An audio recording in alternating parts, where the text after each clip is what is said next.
Damai sejahtera dari Allah Bapa melampaui segala akal dan pikiranmu, memelihara hatimu di dalam nama Tuhan Yesus Kristus Tuhan kita. Amin. Firman Tuhan untuk kebaktian kita di hari ini diambil dari kitab Wahyu pasal 12, diawali dari ayat 10 hingga ayat 12.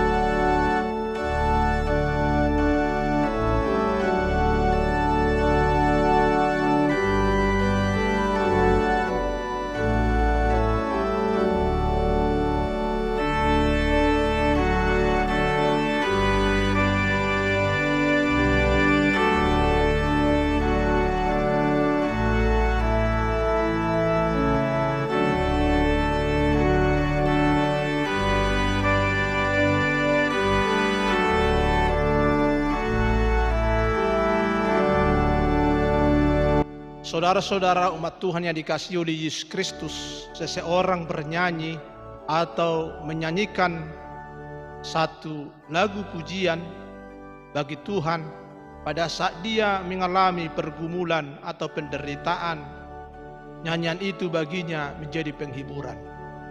Namun bagi orang yang beruntung atau hati yang senang, nyanyian itu menjadi satu sukacita.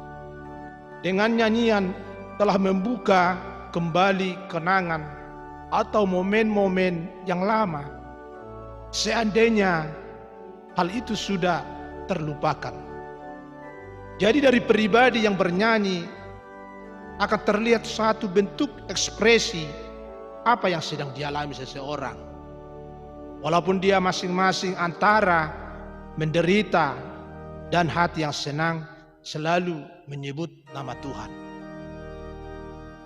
Saudara umat Tuhan, sesuai nama minggu kita hari ini, kantate artinya nyanyikanlah nyanyian baru bagi Tuhan. Cantate Domino canticum novum. Ini nyanyian ini berkumandang kembali dan mengajak kita sebagai umat Tuhan untuk selalu bernyanyi nyanyian pujian bagi Tuhan. Karena kita tahu sebagai umat Tuhan, gereja yang hidup dari abad ke abad adalah gereja yang terus bernyanyi. Itu menjadi salah satu cara bagi orang percaya pujian untuk keagungan nama Tuhan. Saudara umat Tuhan, nats khotbah yang tiba untuk kita memakai bahasa apokaliptik atau simbol. Misalnya ada kalanya gambaran kuna atau mitos penciptaan atau perhitungan angka-angka simbolis.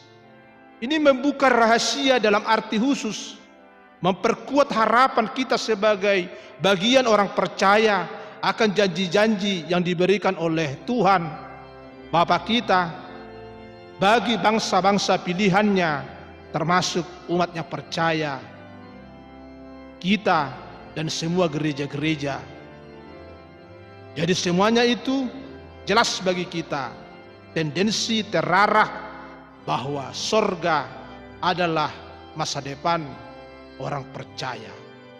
Itu juga dikatakan sebagai pemenuhan sejarah. Saudara umat Tuhan, yang menjadi pertanyaan buat kita, apa yang kita nyanyikan sekarang? Tentu yang kita nyanyikan sekarang adalah nyanyian spiritualitas, nyanyian roh, bukan nyanyian sekuler yang muatannya hanya bersifat duniawi. Di dalam ayat 12 dikatakan tadi, karena itu bersukacitalah hai sorga dan hai kamu sekalian yang diam di dalamnya. Sukacita menjadi nyanyian bagi kita seperti apa? Ada baiknya kita lihat di dalam ayat 7 tadi, dikatakan, timbullah peperangan di sorga, Mikael dan malaikat-malaikatnya berperang melawan naga itu. Lalu kita bertanya-tanya, siapa naga yang dikatakan di dalam nats ini? Naga yang dimaksud ini telah terjawab di ayat 9. Dikatakan di sana, naga besar itu si ular tua yang disebut iblis atau setan yang menyesatkan seluruh dunia. Saudara umat Tuhan, iblis atau setan telah berkuasa atas manusia sejak manusia pertama, Adam dan Hawa, nenek moyang kita, jatuh di dalam dosa. Dari sejak itulah upah manusia adalah maut. Namun setelah Yesus dalam perjanjian baru, ada perubahan paradigma sebagaimana tertulis di dalam kitab Rom 6 ayat 23 dikatakan, sebab upah dosa ialah maut, tetapi karunia Allah ialah hidup yang kekal dalam Kristus Yesus Tuhan kita. Ini jelas ada perubahan, bahwa tidak selamanya apa yang dikatakan maut menjadi akhir atau kematian akhir daripada orang percaya. Tapi ada karunia, ada keselamatan yang diberikan secara cuma-cuma oleh Tuhan kita Yesus Kristus. Lalu setelah itu tibalah keselamatan. Keselamatan yang dimaksud ada kuasa, ada pemerintahan Tuhan. Lalu dikatakan dia yang diurapinya. Ini dikutip dari kitab Perjanjian Lama, kitab Mazmur pasal 2 ayat 2 dikatakan, raja-raja dunia bersiap-siap dan para pembesar bermufakat bersama-sama melawan Tuhan dan yang diurapinya. Saya garis bawahi di sini pengertian satu kalimat dia. Dia yang dimaksud di sini adalah Tuhan Yesus Kristus. Karena dialah sebagai pemberi keselamatan. Dia yang berkuasa, dia yang memerintah, dia yang diurapi. Oleh karena itu, kita tidak mencari-cari atau bertanya-tanya di mana dia. Tetapi dia ada bersama-sama dengan kita di dalam pribadi Yesus Kristus sebagai keselamatan. Jadi saudaraku, seandainya tiba waktunya bagi saya dan saudara-saudara maut dan kematian, kita ingat bahwa bagi orang percaya kematian bukan hal yang menakutkan. Tapi di balik kematian ada rahasia yang ilahi, satu kepastian bahwa kita nantinya orang percaya bersama-sama di rumah Bapa yang di surga. Ini merupakan satu hadiah dan bukan karena perbuatan atau jasa kita, tetapi itu adalah kasih Tuhan. Saudara umat Tuhan, nyanyian telah berkumandang sejak gereja mula-mula hingga masa kini. Di dalam nyanyian bukan hanya sebatas penghiburan atau sukacita, tapi yang terpenting muatan nyanyian pujian bagi Tuhan, di sana ada keselamatan. Seperti di ayat 11 dikatakan, dan mereka mengalahkan dia oleh darah anak domba. Lalu saya hubungkan di dalam 1 Yohanes 2 ayat 1 dikatakan, anak-anakku, hal ini kutuliskan kepada kamu, supaya kamu jangan berbuat dosa. Namun jika seorang berbuat dosa, kita mempunyai seorang pengantara pada Bapa, yaitu Yesus Kristus yang adil. Lalu dilanjutkan dengan kitab Rom 8 ayat 34 dikatakan, Kristus Yesus yang telah mati, bahkan lebih lagi yang telah bangkit, yang juga duduk di sebelah kanan Allah, yang malah menjadi pembela bagi kita. Saudara umat Tuhan, sebelumnya tidak pernah kita persiapkan dan tidak pernah terpikirkan terjadinya wabah COVID-19 seperti yang terjadi untuk dunia dan untuk negara kita, Indonesia yang kita cintai. Setelah kita melaksanakan ibadah komunal buat keluarga di rumah-rumah, keluarga bernyanyi dipimpin oleh kepala rumah tangga, itu ayah atau ibu.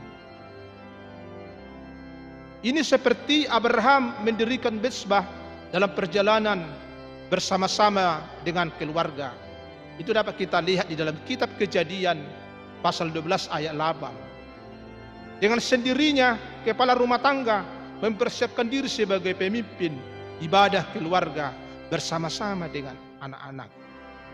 Alangkah indahnya ibadah seperti ini. Dan inilah kesempatan yang sangat tepat waktunya apa yang dikatakan dalam kitab Ulangan pasal 6 ayat 7, karena di sana bicara tentang prinsip apa dikatakan, disebutkan di sana mengajarkannya berulang-ulang kepada anak-anak. Bagi kita ibadah pujian bagi Tuhan bukanlah kebaktian yang hendak ditonton, namun kebaktian yang kita ikuti adalah yang dipimpin dengan ketudusan hati melalui pujian bagi Tuhan. Amin. Terima kasih Bapa yang bertakhta di kerajaan di sorga. Dengan satu sebutan Tuhan memberi keselamatan buat kami, Yesus Kristus. Lewat ibadah kami mengenang peristiwa pada masa gereja mula-mula telah mengajarkan kepada umat percaya bahwa nyanyian adalah salah satu cara memuji Tuhan. Pada saat ini kami bergumul dan menderita dalam hidup ini lewat nyanyian yang telah diajarkan oleh bapak-bapak gereja sebagai nyanyian spiritualitas, nyanyian roh, dapat memberi penghiburan, sukacita pada saat kami mengalami berbagai persoalan kehidupan. Tuhan, lihat kami Tuhan, sebagai insan manusia memiliki keterbatasan, bahkan dosa, persoalan demi persoalan terjadi dalam hidup ini. Hanya pada Tuhan kami mengadu, memohon supaya Tuhan hadir selalu, memberi pertolongan buat kami. Biarlah Roh Tuhan bersama-sama dalam kehidupan ini. Jangan tinggalkan kami Tuhan. Beri kami Tuhan kuasa-Mu untuk menghadapi berbagai kesulitan. Kami datang pada Tuhan. Kedatangan kami terimalah Tuhan dengan nyanyian pujian rasa hormat pada Tuhan. Kami tidak baik suara, kami tidak baik cara bernyanyi. Kiranya Tuhan, nyanyian yang kami nyanyikan sebagai sembah sujud dan sekaligus ibadah pujian pada Tuhan yang agung, Sang Keselamatan. Beri kami perlindungan, kesempatan hidup bersama-sama dengan keluarga, komunitas orang-orang percaya yang selalu bernyanyi menyebut nama Tuhan. Engkau Tuhan mengetahui di saat-saat sekarang ini wabah penyakit di udara di berbagai tempat dan telah banyak membawa korban bahkan kematian. Kasihani para hamba-Mu Tuhan, kasihani para umat-Mu Tuhan di berbagai tempat kerja, tempat persekutuan. dari sejak wabah ini terjadi, telah berkurangnya income pendapatan keluarga. Jangan biarkan Tuhan, anak-anak Tuhan khawatir dan takut atas makan dan minuman. Tetapi tunjukkan Tuhan, Engkau adalah Maha Kuasa, Maha Dahsyat. Jangan biarkan kami dengan memakai logika, cara berpikir, tapi biarlah semuanya atas rencana Tuhan. Karena kami yakin dan percaya bahwa rencana Tuhan adalah yang terbaik buat anak-anak Tuhan. Bimbing kami Tuhan pada saat-saat seperti ini, di suasana menakutkan wabah COVID-19 ini, supaya kami sebagai umat yang sabar, sebagai umat yang tabah, dan tidak mau bersungut-sungut, tapi berpasrah diri kepada Tuhan, supaya Tuhan campur tangan dalam hidup ini.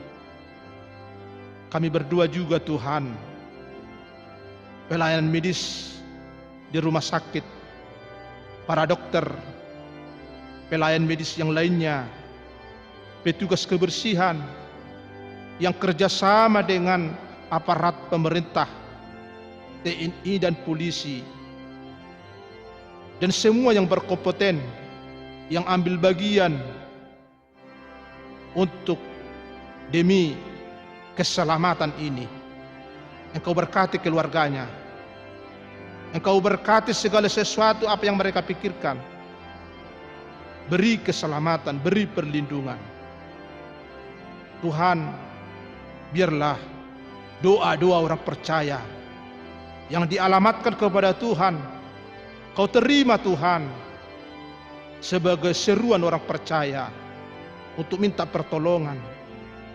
Kami juga Tuhan berdoa bagi gereja, bagi bangsa dan negara ini, supaya Engkau Tuhan menyertai setiap saat. Lindungi dan sertai Tuhan pemimpin bangsa kami, Presiden Jokowi, dan beserta keluarganya. Begitu juga Tuhan kabinet-kabinet, dan begitu juga Tuhan pemimpin-pemimpin di tingkat provinsi, kota madya, kabupaten, kecamatan, sampai ke pedesaan, supaya semuanya Tuhan saling kerjasama yang baik, sehingga wabah COVID-19 ini dapat diatasi dengan petunjuk-petunjuk dari pemerintah dan dari medis. Tuhan Yesus, biarlah ibadah kami menjadi ibadah nyanyian bagi Tuhan. Dalam nyanyian itu nama-Mu kami sebut, sehingga Engkau hadir di tempat ibadah kami. Sertailah Tuhan ibadah jemaat-Mu di rumah-rumah, supaya Roh-Mu Tuhan bekerja, sehingga ibadah ini adalah ibadah memuliakan nama Tuhan, sehingga kemuliaan itu menjadi berkat buat kami. Amin.